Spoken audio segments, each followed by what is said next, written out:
I'm Tim Van Norman, the instructional technologist here at Irvine Valley College. And I hear that just before the president's opening, there was an earthquake here. I didn't feel it. I was too busy doing other stuff. So apparently we had a little bit of a rattle. So, you know, a little bit of fun to go with opening week. It's some fun stuff.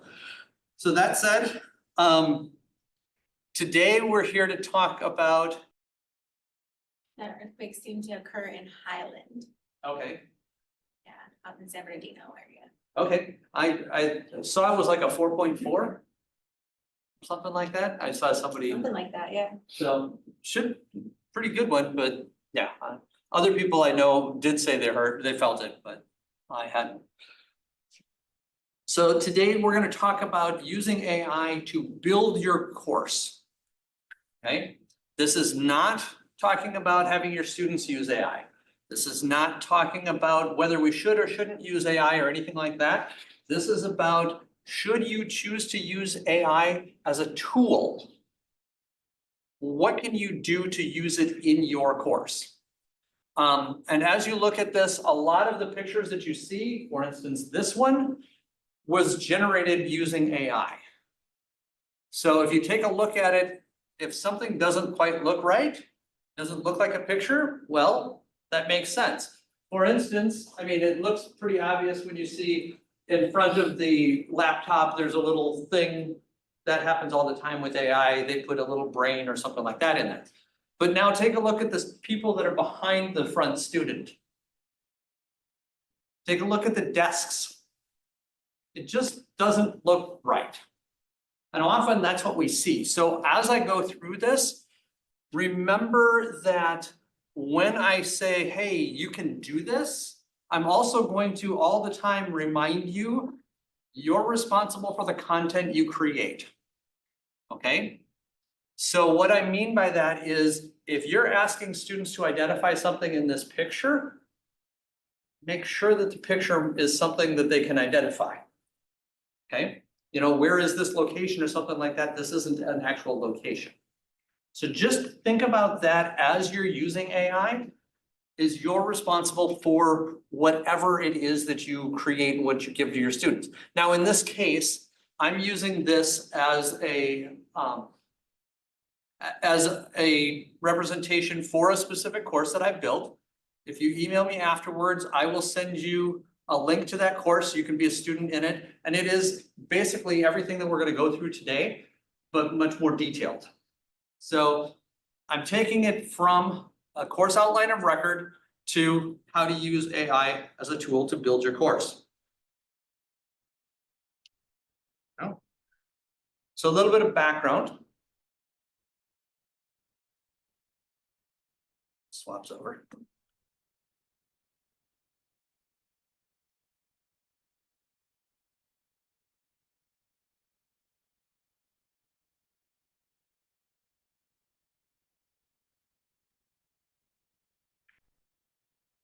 Because it didn't do what I wanted it to do. Are you sure?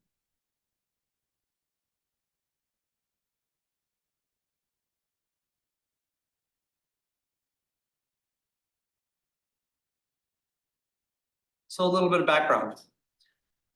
We have here an AI task force here at IVC. That's a group of faculty, administrators, and staff who are trying to take a look at what we can do with AI here on campus. What does that mean? What does it mean to use AI? There's a website, ivc.edu/asenate/AI, that we're filling out. It's already started, but we're adding more to it. And it includes things like potential syllabus language. The language includes, I don't ever want you to use AI. That's fine. That's a legitimate option. It can also be the opposite end of it. You can use AI for whatever you want. My assumption is very few people are going to use that one. Okay.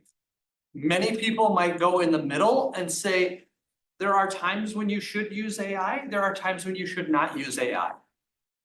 And so it includes that type of language too. We pulled it from a number of different other different universities and colleges to try to get a broad scope, but a meaningful scope on what that is and what it can be. This particular presentation and the class that's associated with it came out of a summer project that I did.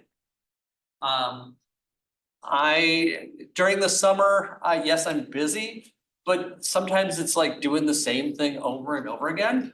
And so I asked permission and I got permission to basically do something in AI. And that was the whole thing, was something in AI. Broke it down and identified a class, CIM 107. And yes, I did get Rupa's permission to do this. I went to the course outline of record and I built the class using AI. Now, the reason I chose that one is because it's a class I actually would know something about. Introduction to PC applications. Before I came here, I had 30 years of experience doing support for computers. So I understand the mechanics behind it. I understand what the content is, which was very important because there's a lot of times as I was doing things, something would come up and I'd go, that just was wrong. If I didn't understand the material, I would have just assumed it was right. So it's very important. And when I get into some of the criteria, the other things that I'll explain a little bit more about that. Part of the goal for this is to create this course such that hopefully it'll be done, completely done and ready for Rupa to possibly teach in the spring 25. So I'm going to go through a lot of stuff that I learned and stuff like that. So for today, we're going to take a look at a couple of different components. Understand this is how to use AI to build your course. The first thing you need to do is you need to figure out what you're going to use for a textbook. I looked at two main options. One, I tried to use AI to generate the whole textbook. Hint, please don't do that. That was so much more work than anything else I could come up with, that just using generative AI to create your course was really, really tough. Another option I chose, and this is one, I did both, but one was finding some OER material. So I actually found a course that was written that did a really good job of going over the material from the course outline of record in that. And so I was able to use that, which helped me go much more quickly in generating this course. Once I had picked the textbook, then I looked at the content. So where did the images for the course come in? If you're talking about computers, you kind of want to have pictures of computers. You want to have pictures of things that are going on and what is meaningful. So I did that. Then I created a course outline and syllabus and pages. We're going to talk about that. Then I went in and I took a look at the lectures. What kind of lectures would I want? If this is an asynchronous class, it might be one type of lecture. If it's a synchronous class, it might be different. You know, PowerPoints.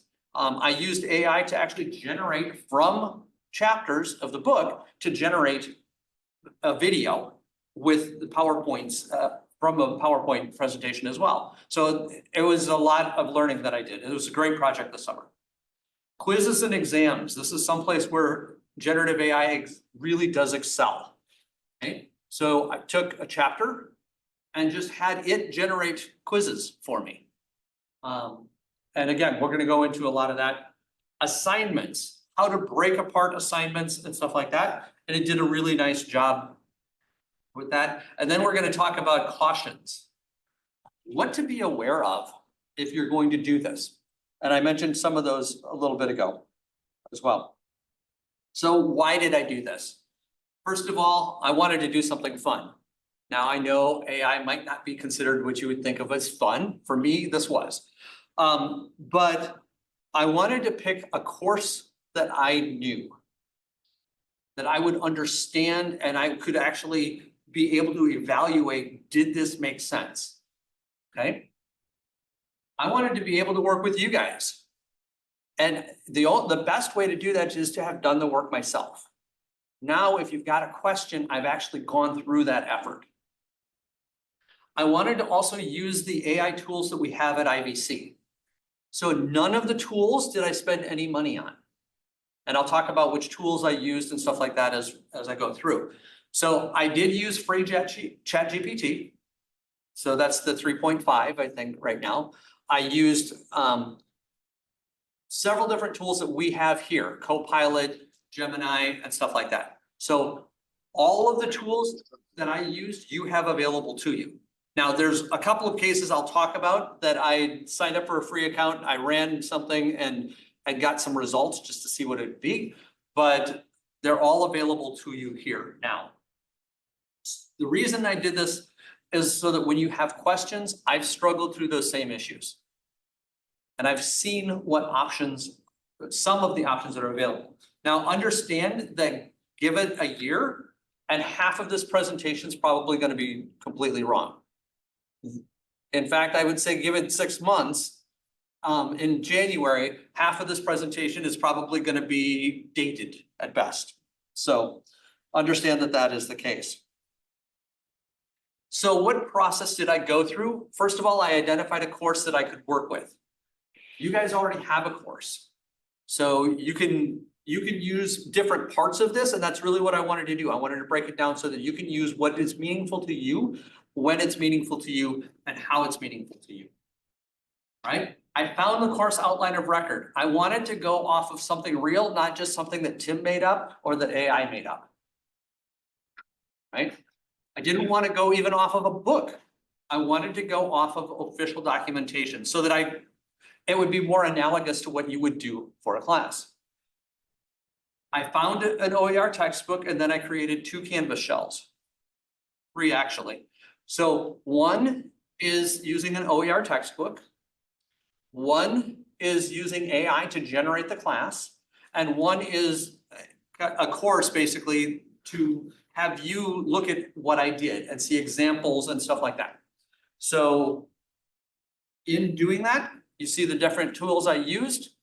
ChatGPT, again, that was the free version. Copilot. If you go into Bing and you log in with your IVC credentials, in the upper right-hand corner, you have that option. That is a FERPA compliant ChatGPT or FERPA compliant AI, generative AI that you can use, a chat system that you can use. So when I say FERPA compliant, that does mean it, according to their statements, it will not use your material to train the AI. Flip that around, Gemini is not FERPA compliant. It will use, it literally, they state, we will use your materials to train our AI. Okay, so it was something that I wanted to pay attention to, especially as you look at something like Copilot. If you're going to use AI, what are you going to use it for? Do you really want to be training that AI? And then one of the other tools is from Adobe. It's called Firefly. So you see the images that have been showing up. Those are all from Firefly. I've used that to try to generate images, to try to have this be not quite just straight text. If you see things that don't look right, if you see things that look pretty good, you know, I kind of like it because it gets me close. But one of the cautions that I'll bring up later is you often have to prompt it multiple times to get what you want. And then a lot of that's because part of this process is learning that how many times and what I needed to do that. So the first thing I did is I identified a textbook. I tried to, using the course outline of record, I tried to have AI generate a textbook chapter by chapter. Copilot is probably one of the worst ones you can use to generate massive amounts of text. Copilot and Gemini both have the same problem. What it did is it created great outlines. And then it'd create a paragraph. And I'd say, give me a page about, and it would give me an outline, not a page. So part of what I learned is not every tool is equal. I mean, I knew that, but not every tool is equal. ChatGPT did a much better job of actually writing something. But in doing that, you have to read a lot more, and you really have to make sure that the content is accurate. Spelling seems to be good, but sometimes the grammar is a little bit funky. But also, even more interestingly, sometimes the thoughts didn't quite go all the way through. So I had to pay attention a lot to that. Then, like I said, I found an OER textbook.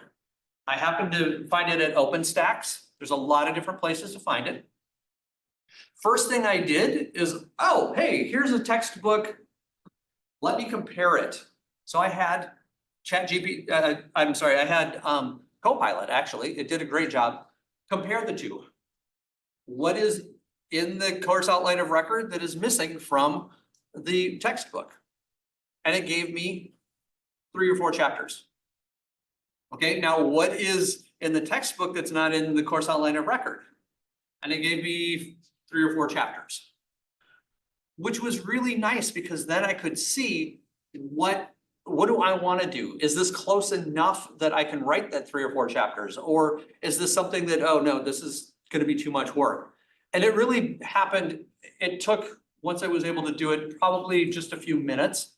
That particular part took less than half an hour because that's what it's designed to do, is do some comparison. So I really liked using AI for that.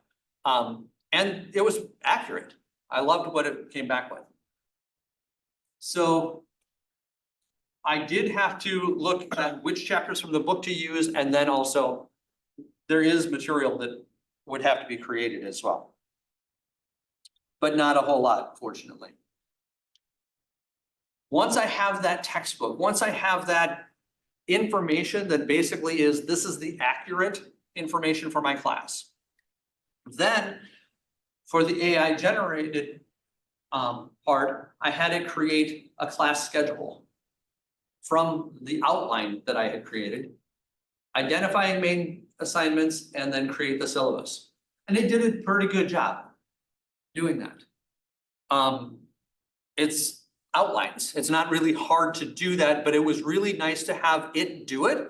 And then I would go through and identify, oh, I like this assignment. I don't like this assignment. And this is before I actually had it write the assignment. I was looking for names. I was looking for what makes sense to me as I go through this. And then on the other hand, the other side for the OER, the nice part was I was able to get the schedule, and then identify the main assignments and syllabus, but I could actually use chapters from the book to do it, rather than it being just simply made up. Okay, and so the assignments fit better with the chapters in the book. And they made more sense with the chapters. And I said, okay, I want chapter 1 for week 1, that type of thing. And it made a lot more sense because it had something to work with instead of it just being a general thing that I had open. Rupa, you had a question? Let's say I have a syllabus for this class. Did you have to upload your current syllabus that you had and then say create a new syllabus based on that? Or did you just say make a new syllabus? So I told it to create a brand new syllabus. And frankly, it did an okay job. It had a lot of things in it that I was like, oh yeah, that makes sense. It had stuff in it that I was like, nope, there's no way. So what I would suggest typically in something like that is have your information and try and upload a syllabus at the same time and say, create a syllabus like this syllabus formatted this way out of this information.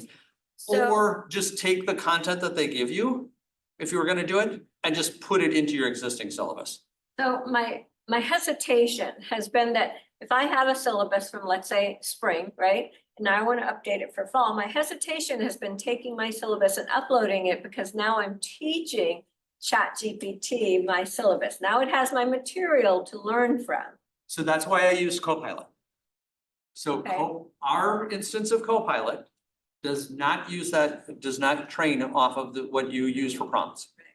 Okay, Okay, so if I use Copilot, then I'm kind of. So if you use, Worse. if you log into our version of Copilot, okay, if you do it yourself with your own stuff, that is not the case. In fact, it says in the terms and conditions that it will use it for training. So, John, For those that haven't used it a lot, will you show us how you went in to put in your material to get the results? I know there's like a skill to, searching in a search engine. So will you show some of that, or, how did you dump in your syllabus? How did you dump in the textbook? so in the course that I created for this, I have literally the prompts that I used and then the results that I got All right, good. on stuff. I'm not gonna do that today because I've only got an hour. And frankly, in one of these cases, we'll talk about, for the quizzes, for instance, I had to prompt it 4 times for every chapter. And I literally copied and pasted the prompt each time. So I know Got that different results. to get the results that I was looking for. And I know that, it was training it every single time. This is what I want, this is what I want. Now, explain that a little bit more in a minute.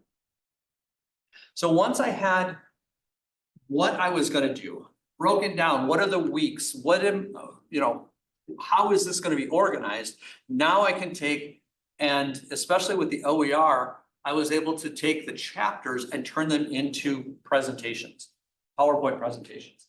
Now, ChatGPT did a little bit better job of giving me information to put in the PowerPoints. Gemini and Copilot did a really good job of creating, these are the names of all of your PowerPoint slides. I'm like, expand on these, and it give me a bullet point. Expand on these, and it give me another bullet point, okay? And so I had to do a lot more work with that. Like I said, ChatGPT, I used the free one, but it seemed to do a little bit, I struggled a lot with that. Now, we do have a tool here called Slides AI that some people have been using. It actually will create slides for you. I absolutely hate the tool. Okay, I'm just telling you flat out. The reason I hate it is because, first of all, the slides are horribly formatted. It likes to use about a 6-point font. Right? Puts all the text at the top, and then you got a lot of space, and it does some sort of a graphic, which is nice to have the graphic. But I was looking for more. I was looking for something a little better. And the other thing that it did is it doesn't seem to do a good job of summarizing. Okay, so it would prefer you to give it, this is what I want to talk about, here's the outline, and it turns that outline into PowerPoint. And I didn't find that as useful as others. So this is an area where I've been continuing to work and try to find additional ways to do this. I found another tool that I was able to upload full chapters and hit a button, and it created a PowerPoint deck, and then created the video for that. Which, that was pretty cool, yeah. And it did a decent job. So in the class that I've got, you'll see it. I said decent, okay? I did not say a great job. The reason I talk about that is because all the slides are gray. All right, so it's boring that way. The title slide is missing part of the title because it just doesn't fit on the screen and stuff like that. So there's things that are missing, but it actually did a pretty good job. So I talked to the person who, to the owner of the company, and they actually, should we want to use that tool, they will give us permission, they'll give us the ability to edit the slides before they create the video. So, and it did a much better job of creating slides than the other ones that I was used to, that I've used. So they'll let us edit the slides, and they'll actually let us edit the text for the video, the script. So it's something that we'll be talking about in some of the groups, the AI task force, for instance, and see if this is something that we're interested in doing. I liked that, first of all, the guy was responsive and stuff like that, but it also is not cheap. None of these things are cheap when you come up with it.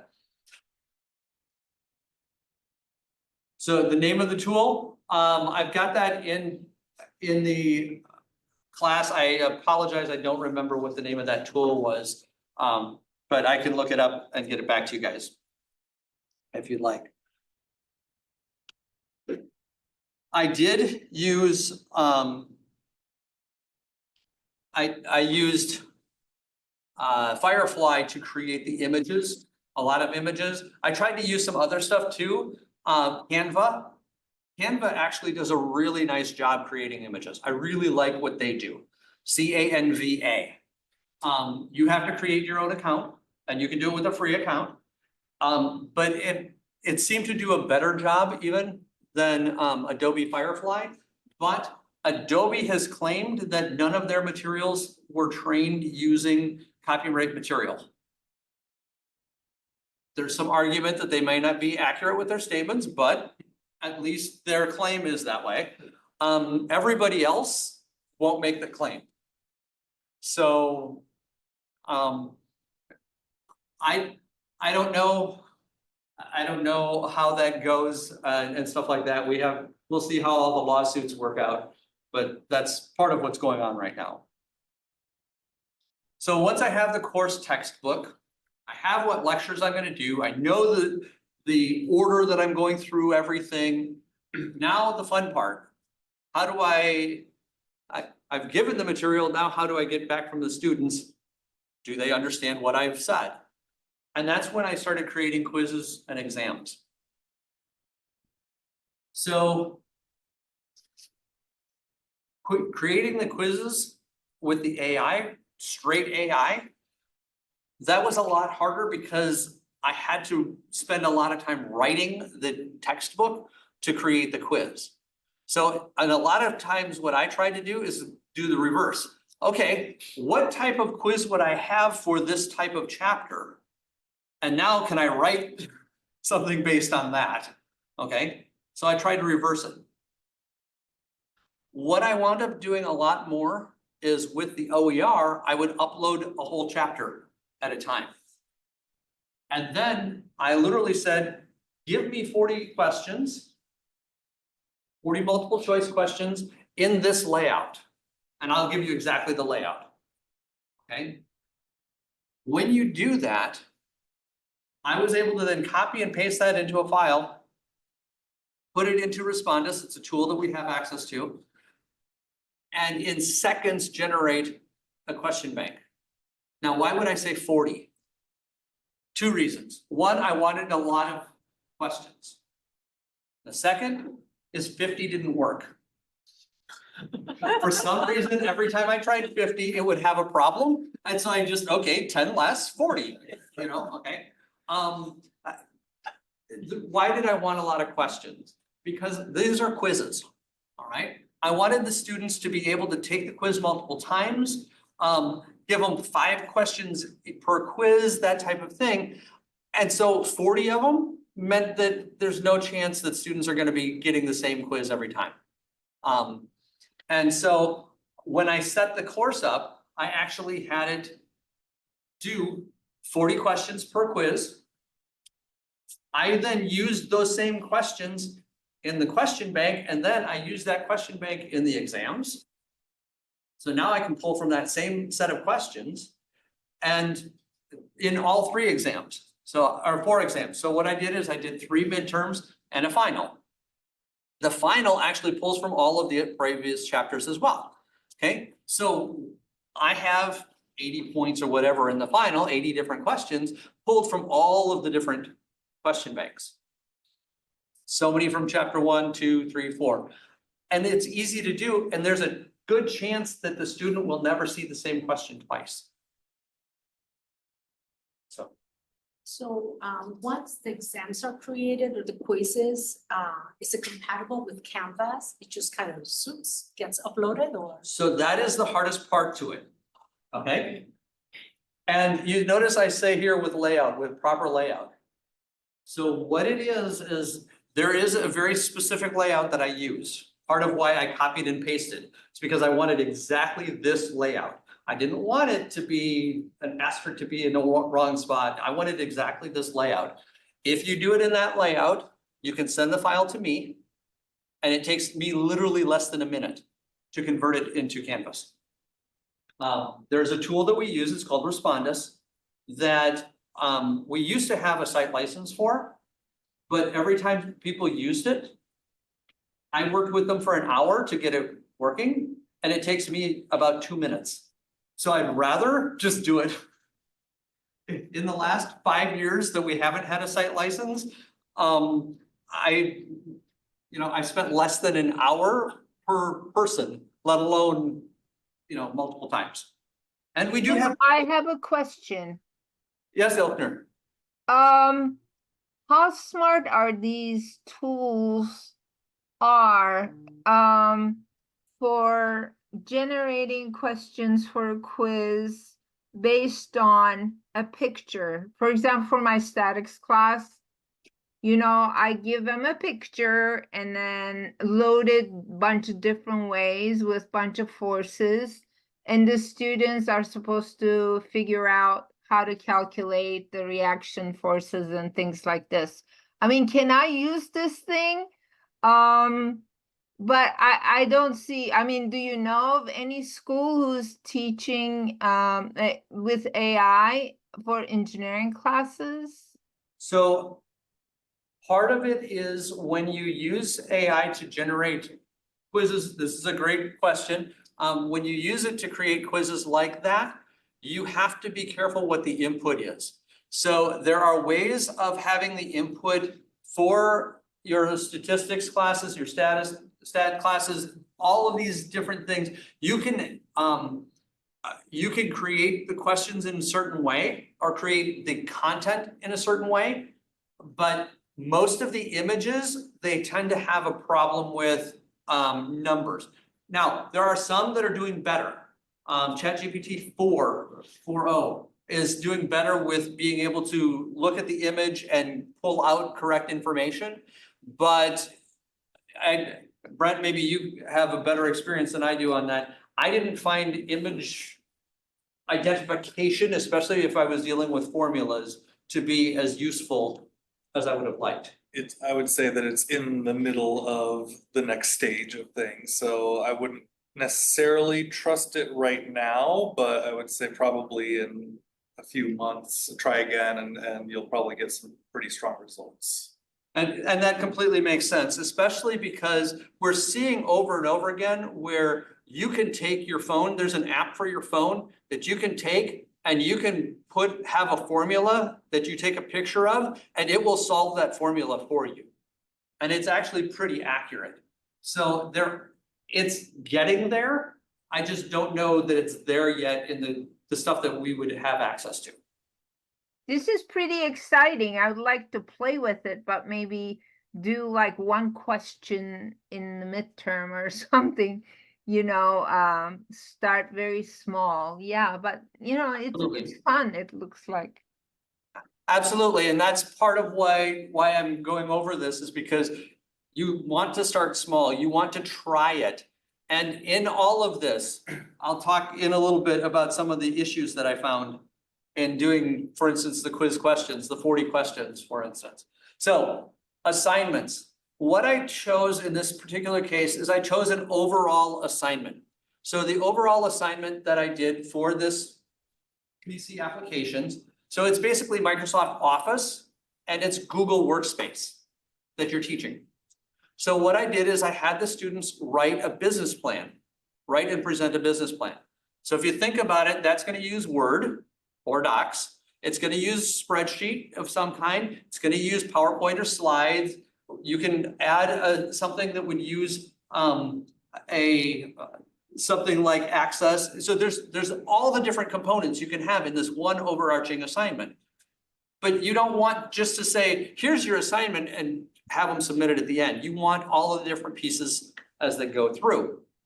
So I had AI break that big assignment down into logical pieces and separate that into the 16 weeks of the class as well. So that it would come back and it would make sense.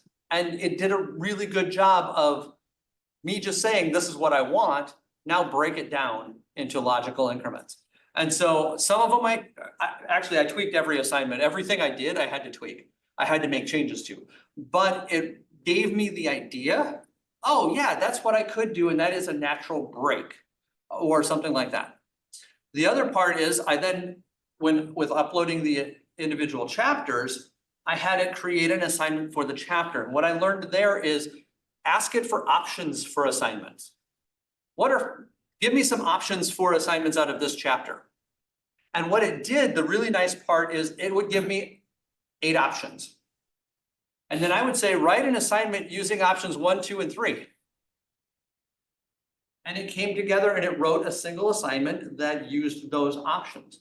There were a number of times when I looked at it and I went, give me another set of options, because I didn't like what they had created. They were too simple, they were too complex, they were whatever. But so often it was multiple prompts, but it actually wrote something that then I was able to take and format it the way I want and stuff like that. So going back to Beatrice's question, one of the downsides to doing all this stuff is it's basically like writing your class in Word. Okay, and what do I mean by that? Everything you do has to then be moved into Canvas.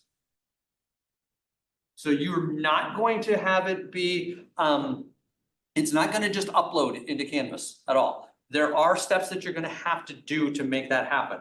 So think about that as you're writing it and as you're having AI do the work, is there's a lot more steps that you're not necessarily going to be thinking about off the top of your head.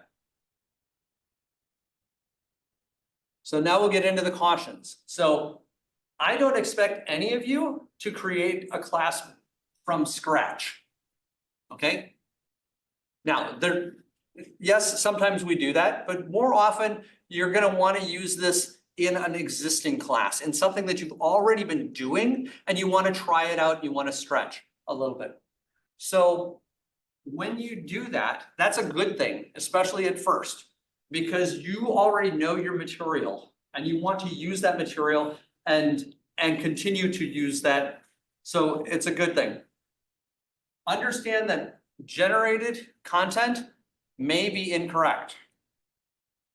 It will be incomplete. Okay? You can prompt it over and over again, and it will still come back with the wrong results. And then all of a sudden it comes back with what you're looking for. Like I said, 4 times I had to, for every chapter, I had to submit 4 times, and I copied and pasted. Once I learned what I wanted exactly, I copied and pasted 4 times, and all of a sudden the 4th time it would come up with what I was looking for. Beatrice. Content could be in a different language. So you could, so the content for me was always in English. So if you were uploading it in Spanish, you would say in Spanish or something like that. And by the way, you could write it in English and have it give you the results in Spanish. But you would definitely want to read them and make sure that it was actually accurate Spanish. And vice versa. You always want to verify what you're putting out there. Significant editing is necessary. Okay, you don't hear any maybe or might be or anything like that in that statement, right? It is necessary. And the prompts are the key to success. Assume that the first time you do something, it will take you an hour to get anything that's even small out of it. It will take you time. Don't assume that it's going to go fast. If you look at the statement on the right, it says, welcome to Gemini. As you try Gemini, please remember, Gemini will not always get it right. This is part of their terms and conditions that comes up all the time when you go into Gemini and stuff like that. This is standard. Understand that this is the case with AI. A lot of people don't understand that, or they don't believe it or something, but that's, when I go through these cautions, keep that in mind, right? And it does get better with feedback. More cautions. You will spend significant time prompting. Okay? Every chapter, every assignment, everything that you do, you will constantly be asking it for more information to expand on this, give me options and stuff like that. Don't just assume, oh, in 10 minutes I can have a quiz done. It's probably not gonna happen that fast for you, all right? You will spend a lot of time reviewing the materials, as I just said. Gemini, the terms and conditions for Gemini include that it's often incorrect. So they realize that. You will spend a lot of time revising things. Hopefully it's tweaking, not rewriting, but often that's the case. And then, to your point, you will spend a lot of time creating your Canvas course, copying it in and stuff like that. So it does not upload into Canvas directly. Which is actually good, because the more things it does, the less you're gonna be involved in. And the more likely you'll go, yeah, that's good enough. Right? So when it came to quiz questions, I used multiple choice. One of the things that came up over and over, once I realized it, then I started looking for it. Often I would get 5 questions that were very different questions, and 4 of the 5 answers would be identical. Only the correct one would be wrong, or would be different between these 5 questions in a row. Okay? Think about that. Now, if the students happen to get one of those questions, not a big deal, but if they happen to get all 5, wait a minute, something's not quite right there, all right? So also why I had a whole lot of questions. With 40 questions, most likely nobody would really notice that, unless it was all of the questions. But think about some of that as you're doing it. So going back to revise, pay attention, you're gonna be rereading everything. You're going to be making sure that it's all right. Now, the reality is, if you're using publisher material, how many times do you read through every single question with every single answer and all of the book and all of that stuff for every class? At a certain point, you trust the system, right? Yeah, but they have No. editors that have read and Exactly. reread and gotten paid. to- And in this case, you're the editor. So. Okay. And also make sure the questions match what you think is important. It's gonna come up with random questions and you're gonna go, but I don't care. You know, how do you change the color at the top of the bar in Word? I don't even know. I've done it, but that, to me, that's the least meaningful question you could probably ask about Word. Okay, and that's kind of something you'll see a lot, is it'll just have some random questions that you just, it's not really necessarily important. Files. It may not be able to read certain file types. So the systems that I used, one of them could not read Word files. All it could read was PDFs. I'm like, well, come on, Word is better than a PDF. It couldn't read a Word document. It couldn't read just a straight text file. Some of them cannot output files.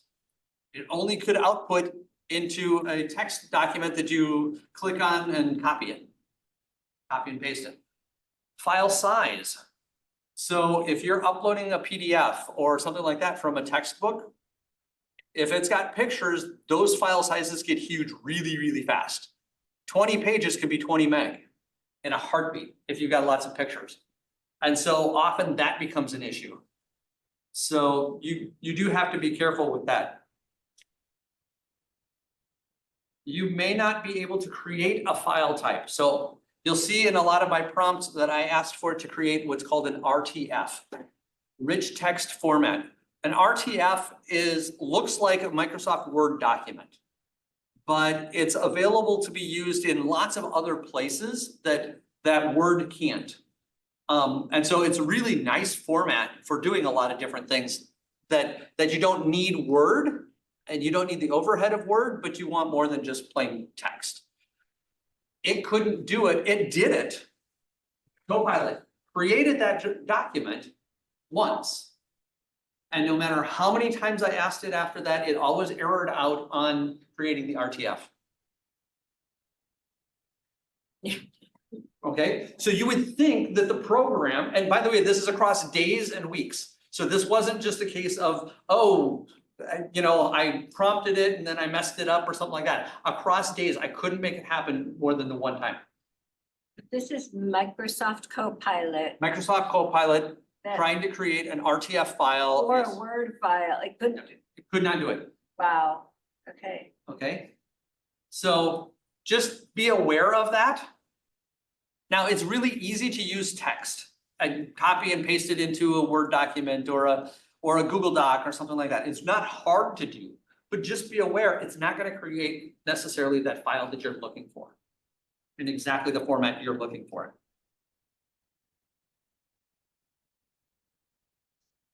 So I've been flying through this. Good, I still have a couple minutes.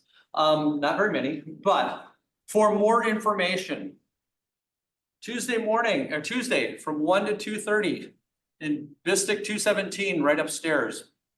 And also on Zoom, Brett Warner is doing a presentation on dipping your toes into the ocean of AI. So that's like the precursor to this one. All right, and so there's a lot of, he's got a lot of great material in there, and it's not about, really digging into AI, it's about getting started and dipping your toes, getting started with it. Here I created a course, building your course using AI. And in that, I give you all of the examples of the stuff that I'm talking about. The very first image that came up, that's the image for that class, and stuff. So simply email me, I'll put you in it, and it's 5 modules long. I've got some discussions in there so that you guys can hopefully try things out and discuss it and see how it goes. But there's no quizzes or anything like that, but it's just kind of a way for me to get you the rest of that information as you were asking for some examples and stuff like that. For me, my email address, tvandnorman@ivc.edu, but also IVC faculty support. We are here to help on all of your different Canvas needs. Canvas, instructional needs, stuff like that. So please let us know. Amanda Turner and I work very closely together on all of this stuff. We've also got the instructional tools YouTube channel with a whole bunch of of IVC videos in it. And then it's Amanda Turner and myself that are your faculty support team. So thank you for coming. We have a site, training.ivc.edu. We've got the email address. There is also there's the AI site specifically that is under the ASenate, ivc.edu/ASenate/AI, that it's got content in it. We're working with it to get it filled out more. So you'll see over the next few weeks, hopefully, you'll see a big change to it, but that's there as well. So any other questions? I've flown through this in 50 minutes. So what can I answer or?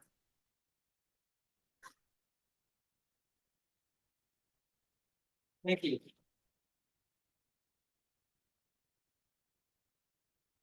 Some Zoom questions. Are we gonna address the Zoom questions? I know some of those folks had some. There are Questions on questions in Zoom. Okay,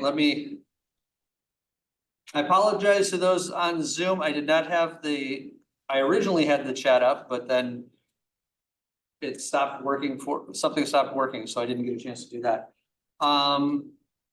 So how do you log into Copilot? You can go to copilot.microsoft.com and type in the upper right, go to login and type in your IVC credentials.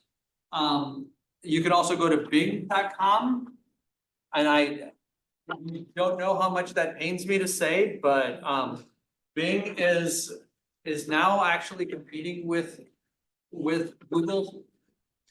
I've never thought that they did, but recently Google has gotten that bad. But bing.com, if you go there, again, sign in at the top and you I agree. get to Copilot. You agree? Yeah, and you do not have to be in Edge. You can do that in Chrome. I believe you can do it in Safari as well. So how do you upload handouts into the tools?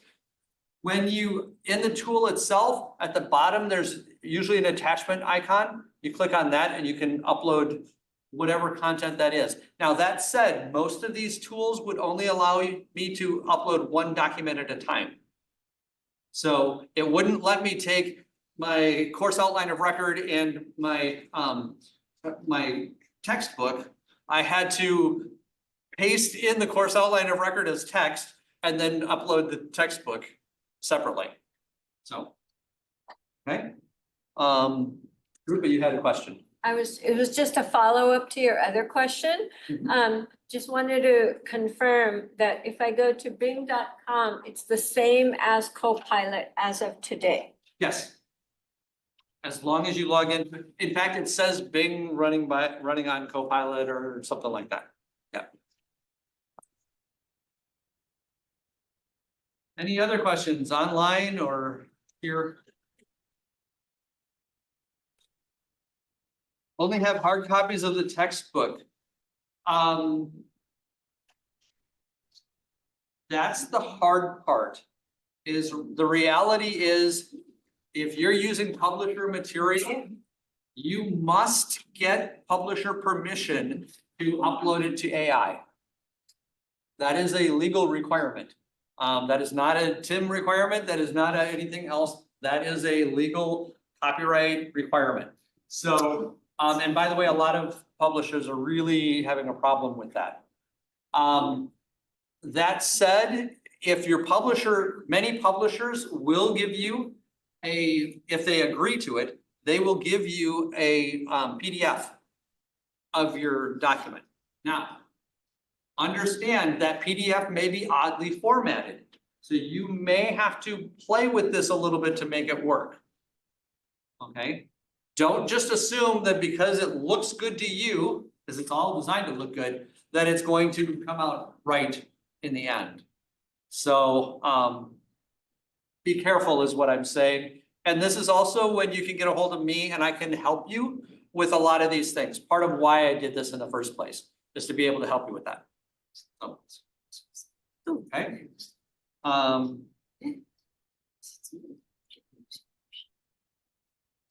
Anything else? Any other questions? Hopefully this was useful, at least informative. And it was fun for me to do this summer. Rupa and I talked a bunch of times. She knew that yes, I actually spent part of my vacation time. I took a little bit of vacation time and I worked on AI stuff. Not this particular thing because I needed to have a little separation, but yes, I'm enjoying working on AI. This is a whole lot further than it was when I was back at the university a long time ago. Not back then? When you say further along, you mean AI? AI is, yeah. Than when I was at the university back last century. Oh. See you later. All right, Thanks, Tim. absolutely. Thank you. And please let me know what I can do to help. And you want us to just email you if we want that course Yeah. that you created? Yeah, just shoot me an email and I'll give that to you. And by the way, I do ask that you let me know what you think, what I can do to improve it and stuff like that. I try to use lots of our tools. So I used Design Plus, I used, other tools that we've got here for creating the classes because I want to have that experience when I'm talking to you guys about it. So I used the new Design Plus, which was an interesting challenge on its own too. Yeah. I actually like it now, but I really didn't when I got started. That's what happens when you get a new tool, right? You always wish that it worked the way the other one did. But